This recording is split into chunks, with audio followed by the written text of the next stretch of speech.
बघण्यामध्ये तेल टाकलं या. हे बघा हे मटण आहे. हे बघा त्या तेलामध्ये हळद टाकायची. नवीन पद्धतीनं मटण आहे आज. हे बघा हे मेंढीचं मटण आहे. त्याच्यात मीठ टाकायचं थोडं. हे बघा हे खोबरं लसणाचं हे आहे ना पाट्यावर काढलेली पेस्ट आहे. बघा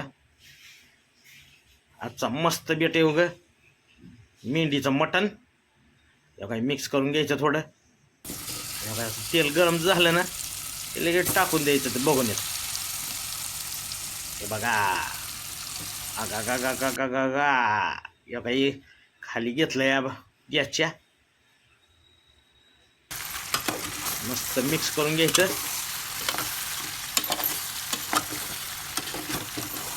बघा एकदम भारी बेत आहे आज मटण मेंढीचं मटण. मंडळी या खायला.